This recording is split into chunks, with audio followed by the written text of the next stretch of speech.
Herkese merhaba. Bugün kuru kalem sulu boyalarla size bir motosiklet boyamaya karar verdim. Motosikletimiz 1960'larda üretilmiş Vespa marka. Çok şirin bir motosiklet. Şimdi elime ben motosikletimi mavi yapmaya karar verdim ve mavinin tonlarını kalemlerimin arasından seçerek yanıma ayırdım. Maviyi boyarken biraz kurşun kalemle çizdiklerimi temizleme ihtiyacı duydum. Çok fazla bağırıyordu. Onları temizledim. Şimdi tekrar kuru kalemle boyamaya geçtim.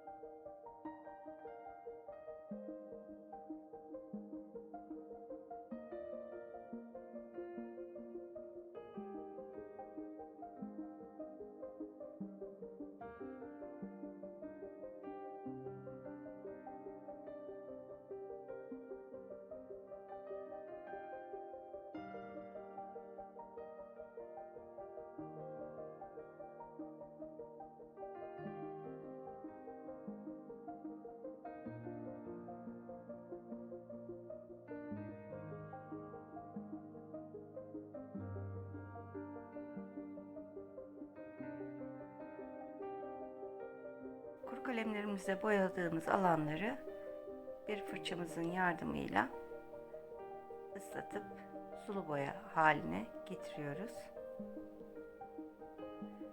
Geçen videomda kullandığım fırçanın aynısını kullanıyorum. Keskin uçlu bir fırça, küçük bir fırça. Dar alanlara daha rahat girsin diye bunu uygun gördüm. Gördüğünüz gibi çok rahat dağılıyor.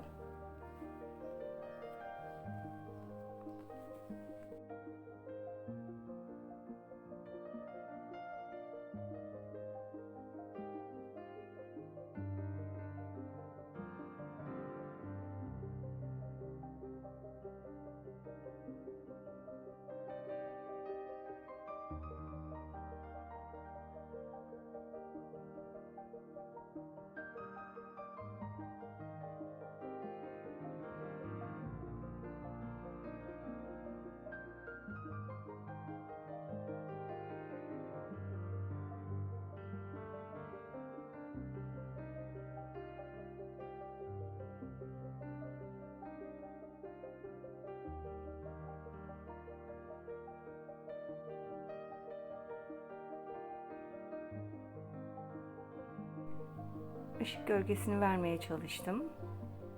Koyu lacivert kalemimle. Tekrar fırçamıza su alıp boyamızı dağıtıyoruz.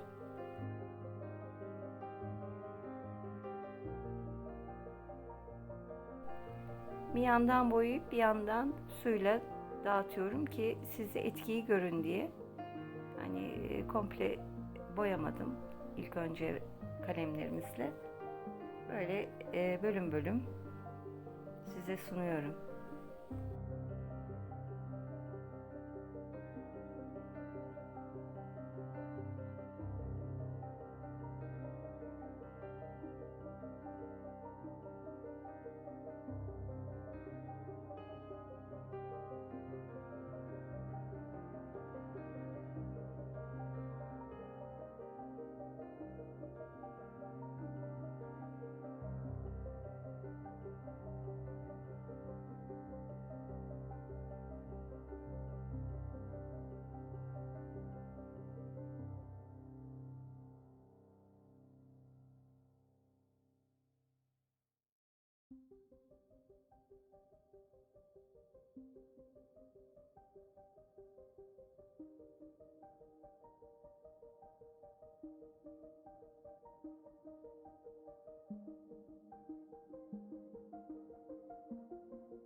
Ben Ben şimdi bazı detayların üstünden mikron kalemle geçmeye karar verdim. Modelimiz daha belirgin hatlara sahip olsun diye.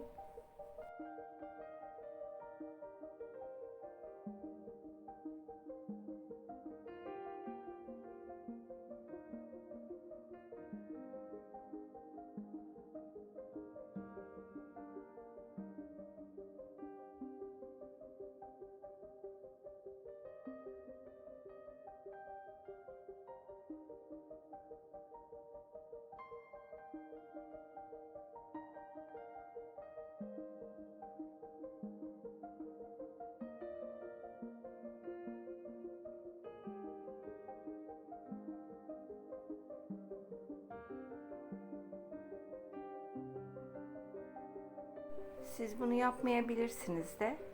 Fakat aklıma geldi. Böyle bir şey yapsam nasıl olur düşüncesiyle bunu yapmaya karar verdim. Güzel bir etki de bıraktığına inanıyorum.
Kaleminizi bastırarak gölgeli alanları belli edebilirsiniz. Daha e, baskı uygulamadan da açık alanları ortaya çıkartabilirsiniz. Ben onu yapmaya çalışıyorum. Şimdi fırçamı aldım, üzerinden gidiyorum.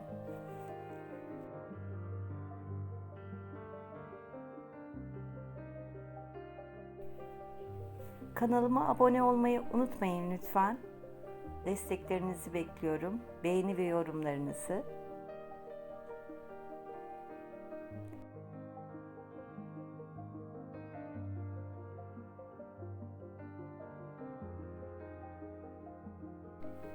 Kalemlerimle ışık gölge olayına devam ediyorum.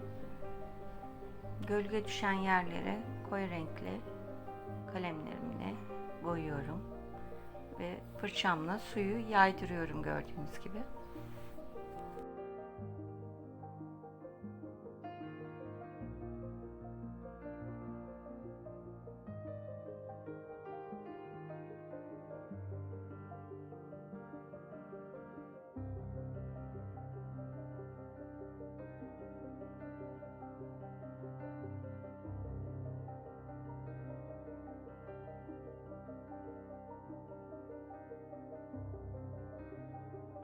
Şimdi motosikletimizin alt kısmına yere vuran gölgesini boyuyorum.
Kuru kalemlerle boyadıktan sonra daha fazla etki yaratmak için sulu boyamdan lacivert, siyah boyaları alıp koyu gölge alanlara sürüyorum.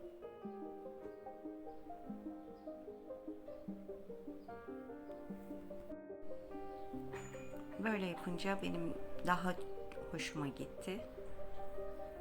Gerçekten etkili bir görüntü veriyor.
Kalemler sulu boya ile birlikte kullanıldığında gerçekten güzel etki bırakıyor arkadaşlar. Hem yardımcı oluyor, size belli bir sınır sağlıyor, hem de boyamada görüntü olarak da etkili bir iz bırakıyor diyebilirim.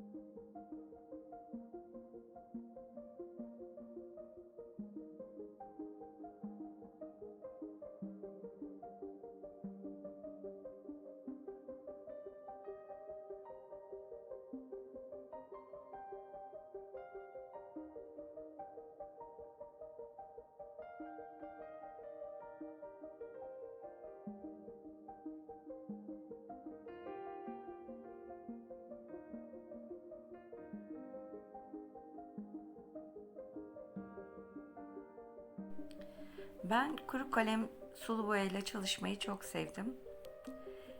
Sizlerin de denemesini tavsiye ederim. Bana sormak istediğiniz soru olursa yorumlarda yazabilirsiniz. Videomuz bitmek üzere. Artık vedalaşma zamanı. Sevgiyle kalın, hoşça kalın.